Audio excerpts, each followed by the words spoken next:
The events of Contagion are starting to feel more real than ever. The film follows Jude Law isn't completely insane and paranoid. One Homeland Security agent floats the idea that the virus was manufactured, but while it's definitely something that has to be ruled out, it's not the most likely option, and it's not something the CDC and the World Health Organization focus on when they're busy tracking down the source of infection. There are much more realistic options that need to be explored first, and Gwyneth Paltrow wouldn't exactly be the #1 choice for the release of a weapon.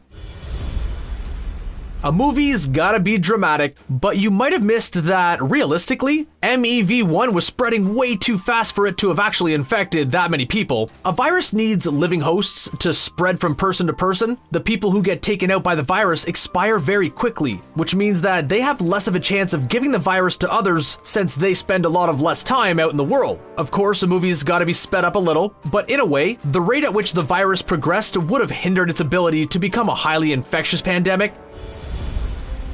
In addition to spreading too fast, the age of those infected in the movie was also way too varied. Everyone from young children to old people were becoming sick with the disease. But generally, a virus targets more vulnerable members of a society first, which usually means that the median age to experience severe infection would be a lot higher than the young and middle-aged people we see get the sickest in the movie. But since they also made the disease spread so fast, despite the amount of serious infections, we guess it makes sense in the context.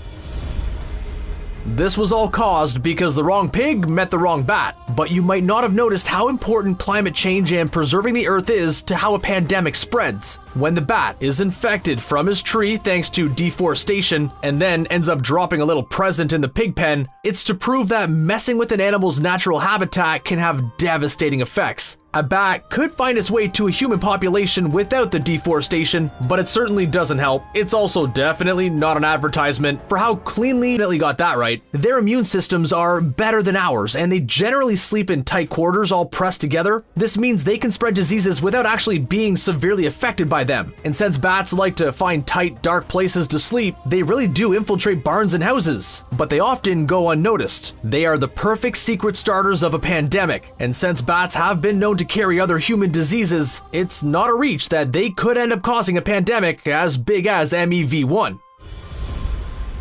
Here's something about animal to human contact that the movie got wrong. The spread of the virus is zoonotic, meaning it went from animals to people. The end of the movie suggests that all it took was this one bat, one pig, and the one chef who touched Gwyneth Paltrow, but in reality, repeated animal to human contact would have likely been necessary for the disease to pass from animals to humans. So the one case causes the end of the world thing is a bit far-fetched. A virus that eventually affects humans was probably around humans well before any of them started showing symptoms. This is another example of how the movie speeds things up for dramatic effect.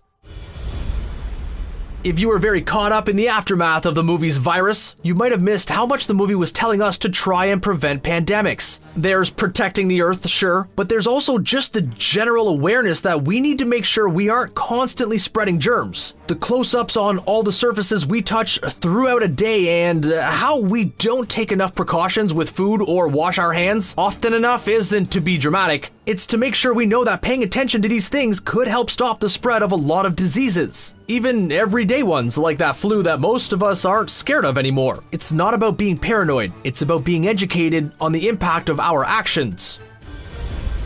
The worldwide quarantine that takes place in the movie for about a year just wouldn't be feasible in real life, especially completely blocking interstate borders like the military does in Chicago as Matt Damon tries to leave. On the flip side, international travel bans would make sense even in a small pandemic, but human rights and economic shutdowns are always major issues the government has to consider when deciding how much of society needs to go into lockdown. Did you notice that this was one of the few movies with no villain? Is it safe to say that the virus itself was the villain? In addition to people causing the environmental destruction that leads to the bat traveling around with the disease, human panic is what leads to the most problems. The trash in the streets, businesses and cars being broken into, panic buying supplies. These all lead to some of the most pressing issues that cause people like Matt Damon and his daughter to stay stuck inside even when they could technically be enjoying the outdoors more, albeit from a safe distance from others. Because of these reactions, the government waiting to tell people about the severity of the disease makes total sense.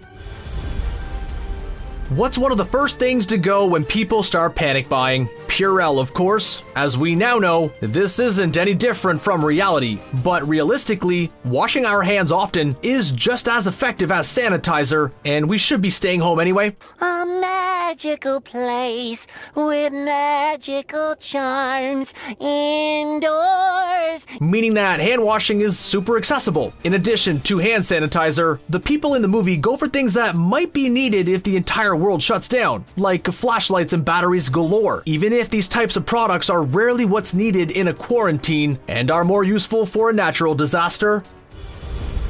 Teamwork is key. Did you notice how no agent or healthcare worker was completely alone while they tracked down or tried to cure the virus? The movie makes sure to describe to Screen Rant